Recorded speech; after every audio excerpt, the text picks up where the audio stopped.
Last week, a 68-year-old woman sat in my office and said something that broke my heart. She said, "Doctor, I go to bed every single night, and I wake up every single morning exhausted. I'm tired of being tired." And I looked at her and said, "Can I ask you one question? What's sitting on your nightstand right now?" Her answer changed everything. And today I need to ask you that same question. Because there are 5 things in your bedroom right now, things you've lived with for years, that are quietly, invisibly, stealing the deep sleep your body desperately needs. And the cruelest part? You've probably been told one of them is good for you. Stay with me. This could be the most important 5 minutes you spend for your health this entire year. Before we go any further, if you have a parent, a sibling, a dear friend over 60 who wakes up exhausted every morning, please share this with them right now. You could genuinely change their life today. And drop the words "new morning" in the comments below. That tells me you're ready to sleep better starting tonight. I read every single comment. Here's what most people don't understand about sleep after 60. It's not just about how many hours you spend in bed. You can lie there for 9 hours and still wake up feeling like you only slept 2. What matters, what your body is begging for, is the quality of what happens in those hours. While you sleep, your body is doing something remarkable. It's cleaning your brain of the toxic proteins linked to Alzheimer's. It's repairing your heart. It's balancing your blood pressure, rebuilding muscle, and locking in your memories from the day. But here's the tragedy. There are objects, ordinary, everyday objects, sitting in your bedroom right now, interrupting all of that. They're not loud, they're not dramatic, they're just there, silently doing damage night after night. Let me show you what they are. And more importantly, let me show you what to do about each one tonight. Saboteur number 1, the cell phone. I want you to think about where your phone sleeps at night. Is it on the nightstand, charging 6 inches from your head? If the answer is yes, I need you to hear this clearly. That phone could be one of the main reasons you're waking up exhausted. Here's what happens. Your brain has a master clock, a beautiful, intelligent system called your circadian rhythm. As the sun goes down, it quietly begins releasing a hormone called melatonin. Think of melatonin as the body's own sleeping pill. Completely natural, completely free. It tells every cell, every organ, it's time to rest, it's time to repair. But then, at 9:47 p.m., you pick up the phone to check just one message. One quick look at the grandkids' photos, just a second. And in that moment, that small, bright screen fires a blast of blue light straight to the center of your brain. And your brain panics. It thinks the midday sun just appeared in your bedroom. Melatonin production screeches to a halt. Your body is suddenly flooded with signals saying, "Wake up, stay alert, don't sleep." You put the phone down 5 minutes later. You close your eyes, but the damage is already done, and it can't be undone for hours. You'll eventually drift off, but into a thin, fragile sleep. Not the deep, restorative, slow-wave sleep where the real healing happens. You'll spend 8 hours in bed and feel like you slept 3. Margaret, the woman in my office, her phone was charging 6 inches from her pillow every single night. The first thing I told her to do was move it to the kitchen. Within 1 week, she came back and said, "Doctor, I don't know what happened. I feel like myself again for the first time in years." The fix is beautifully simple. Pick up a basic alarm clock. They cost less than $10. Plug your phone in the hallway or the kitchen and establish one sacred rule. 1 hour before bed, the phone goes away. No exceptions. In the first few days, it may feel strange. That restlessness is real. It's actually a mild form of digital withdrawal. But push through it. By day 5 or 6, your sleep will begin to transform. Saboteur number 2, the glowing digital clock. The second object is one almost every bedroom in the world has. That glowing digital clock on the nightstand. Red or green numbers shining through the dark. You probably don't even notice it anymore, but your brain does. Every second of every night. Here's the first problem. That steady, unblinking light is constantly tickling the tiny gland in your brain responsible for producing melatonin. Even through closed eyelids, even in what feels like a dark room. It's enough to keep your sleep shallower than it should be all night long. But the second problem, and this one is deeply human, is the anxiety clock. You know exactly what I mean. You wake up at 3 a.m. Maybe you heard a sound. Maybe you just stirred. And the first thing you do, the automatic reflex, is turn your head and look at those numbers. 3:17 a.m. And within seconds, your mind begins to race. Oh no, I've only slept 3 hours. I have to be up at 7. That's less than 4 hours left. If I don't fall back asleep right now, tomorrow will be a disaster. And just like that, you're wide awake. Heart beating faster, muscles tense, mind spinning. Sleep researchers have a name for this: sleep performance anxiety. And the glowing clock is the trigger. The solution is so simple, it almost feels too easy. Tonight, before you go to bed, just turn the clock around. Face it toward the wall. It will still alarm in the morning, but in the middle of the night, you won't know if it's 1 a.m. or 5 a.m. And that ignorance is healing. Without those numbers to judge you, your mind has nothing to spiral around. You wake, you turn over, and you drift back to sleep far more gently than you ever did before. Saboteur number 3, the electric blanket.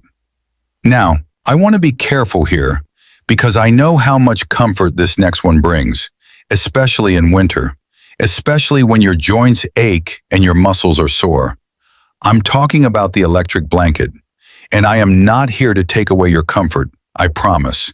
But I need to explain something your body does every single night, something it must do in order to reach deep, restorative sleep. As you fall asleep, your core body temperature needs to drop, just slightly, 1 to 2 degrees. It's a biological signal hardwired into your DNA across hundreds of thousands of years of human evolution. It tells your primitive brain, the night is cool, the world is safe, it's time to go deep. When you sleep with an electric blanket on all night, your body fights desperately to cool itself, but it can't win. The heat keeps coming. So your sleep stays stuck in the lighter stages. You may toss and turn, kick off covers, wake up sweating, feel thirsty, and in the morning you feel cheated, even though you were technically in bed for 8 hours. Here's what I want you to do instead. Use your electric blanket as a preheater, not a companion. 30 minutes before bed, turn it on. Let it warm your sheets into something heavenly. Then, right before you climb in, unplug it. Not just turn it off, unplug it. Now you get the comfort of sliding into a warm, cozy bed. But within minutes, your body can begin its natural cooling process, and your sleep drops deeper than it has in years. Saboteur number 4, the glass of water on the nightstand. This is the one I promised would surprise you. A glass of water. You're probably looking at me sideways right now. Doctor, every medical professional on the planet tells me to drink more water. Now you're saying my glass of water is hurting me? Here's the nuance that most people miss. In medicine, when you do something is often just as important as what you do. That glass of water within arm's reach all night long is a quiet invitation. Every time you stir, a sound outside, a small discomfort, a dream that woke you, your hand reaches out. A sip here, a sip at 1 a.m., another at 3 a.m. And each sip, though it feels like nothing, is slowly filling your bladder until, around 3 or 4 in the morning, you simply have to get up. And here is where the real damage happens. Your sleep runs in 90-minute cycles. Deep healing phases, memory consolidation, emotional processing. Each cycle must complete itself to give you its full benefit. When you get up to use the bathroom, that cycle is broken. And when you come back to bed, you can't resume where you left off. You start again from the beginning. For people over 60, this interruption carries an extra serious risk that I need to name directly: falls. Getting up disoriented, half asleep, in the dark. This is one of the leading causes of dangerous falls in older adults. A fractured hip can change the entire course of a person's life. The solution is not to dehydrate yourself. The solution is to hydrate earlier. Drink your water generously and joyfully throughout the day, morning, afternoon, early evening. Then, 2 to 3 hours before bed, taper off. And right before you lie down, empty your bladder completely and remove the glass from the nightstand. Out of sight, out of reflex. Saboteur number 5, the blinking lights. And the 5th saboteur is something you probably haven't given a single thought to, because it's not one thing. It's an entire constellation of little things. Tonight, when you get home, I want you to do something for me. Turn off every light in your bedroom. Stand still in the dark for 1 full minute. I promise you will be shocked by what you see.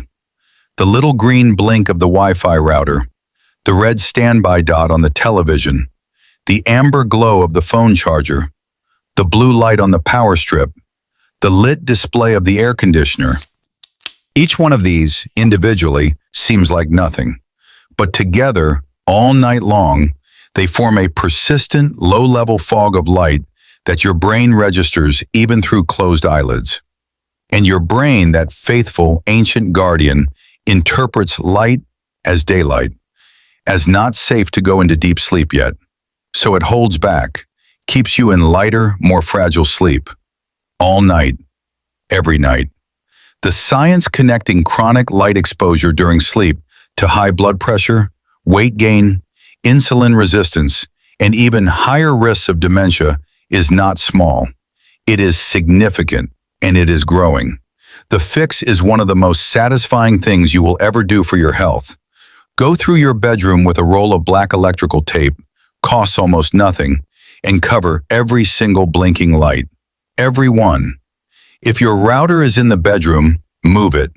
If light comes in from the window, invest in blackout curtains or a $12 sleep mask. Turn your bedroom back into what your DNA has expected for 200,000 years. A dark, cool, quiet cave. A true sanctuary.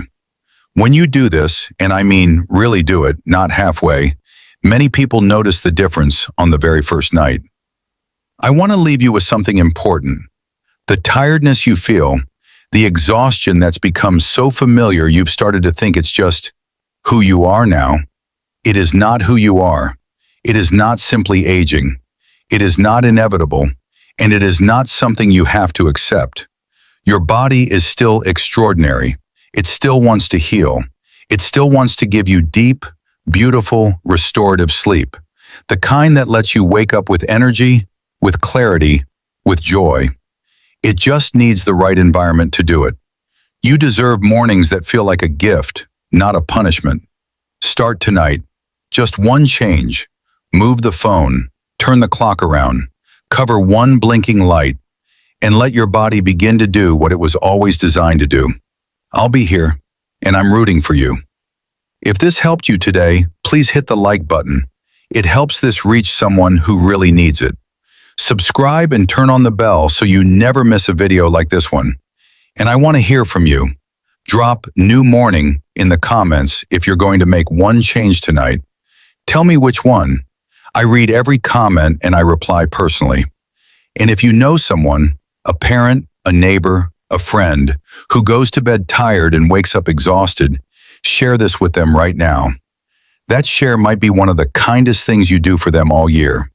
See you in the next video. Sleep well.